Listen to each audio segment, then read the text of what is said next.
Dominick Reyes is a really dangerous fight for Jon Jones, and I think he needs to be taken very seriously as a threat to Jon Jones' title, because right now in the MMA media, we seem to be talking about everything other than Jon Jones versus Dominick Reyes. We want to see Jon Jones at heavyweight, we want to see Jon Jones versus Israel Adesanya.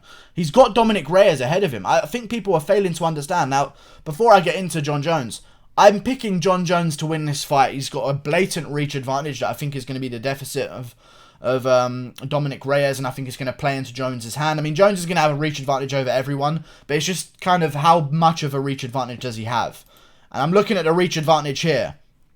214.6 centimeters for Jon Jones, 195.6 centimeters for Dominick Reyes. I mean, that shit just doesn't work for me. And they're the same height, but in reality, Dominick Reyes is barely 6'4", and Jon Jones is deep into the 6'4", almost 6'5" kind of range. There's very different levels of foots, you know? Foots and inches. Anyway, what I'm saying is, Dominick Reyes is a very dangerous man to take on Jon Jones. He's another one of these bigger light heavyweights that we seem to be running into recently. And people seem to be forgetting that Jon Jones just went to a split decision win with a man with one leg for 4 rounds. I think people are really misunderstanding how invincible Jon Jones is here. I think he's going to win this fight. I'm there with you on that. I don't see a way that Dominick Reyes is going to win enough for me to pick him as an underdog. However, he's a 220-pound man swinging bangs at you. You know, he's going to be swinging punches at you. 220 pounds. Anything can fucking happen. Like, what have we learned throughout the history of MMA? Because right now, I feel like I've never seen a title contender taken less seriously. And the last time a title contender for Jon Jones wasn't taken seriously was Thiago Santos, and he went to a split decision. Was Anthony Smith, and he went to a decision. Even though it was dominant, he went to a decision. Alexander Gustafsson the first time.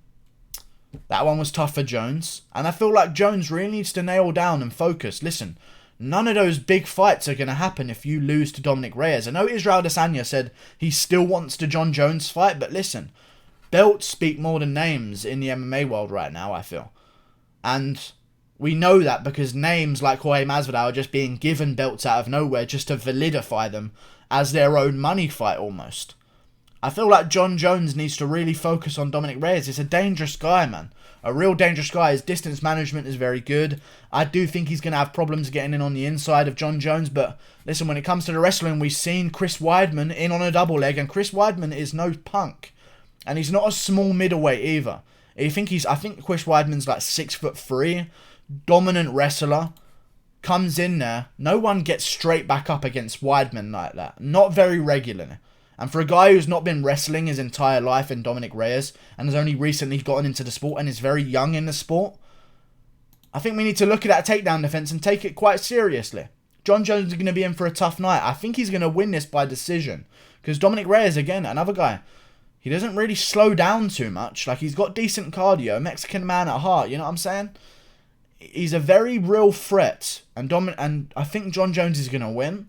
I really do. I just don't see anyone at light heavyweight right now that's going to beat him. Now, if Johnny Walker or Alexander Rakic had KO'd some people, because there is always that blemish on Dominick Reyes' record against Volkan Ozdemir. A lot of people think Volkan Ozdemir won. I thought Volkan Ozdemir edged a close decision, but it was very close.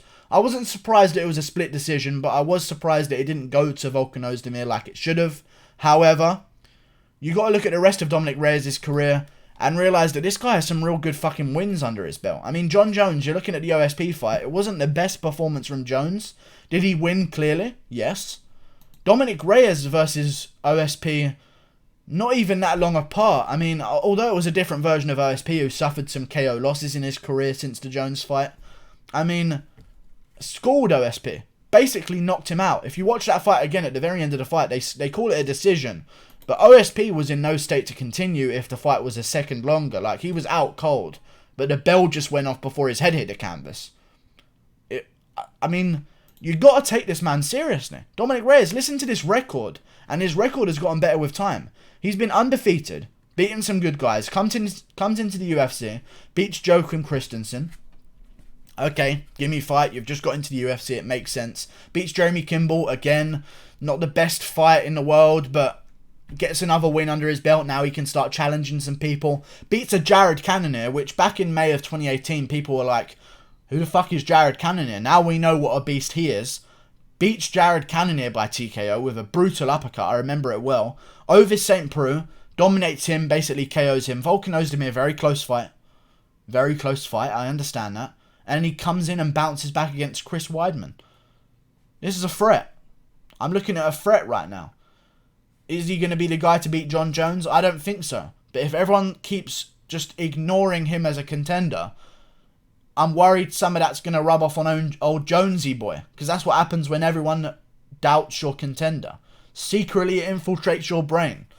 However, I do think that Jones gets it done. I really do. I think there's something to Jon Jones where when he takes the tiniest amount of time off, I actually like it for him.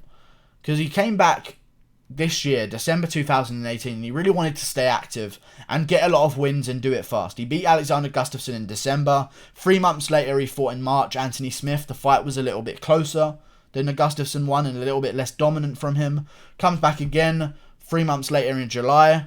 Fights Thiago Santos. Again, the fight got closer. When Jones takes these small breaks, and it's not the longest of breaks, it's like a 6-month break, but either way, it'll be 7 months by the time the fight starts.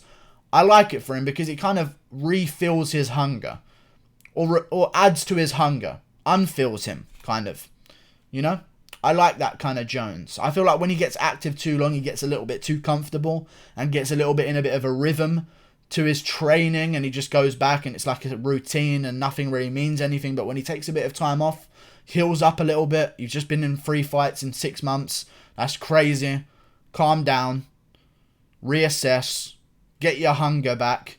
He knows if he wins this fight, then big fights are most definitely on the horizon. And Jon Jones' biggest fights are in the future of his career. Even though he's an older guy that's been champion for a very long time, the biggest fights of his career are ahead of him.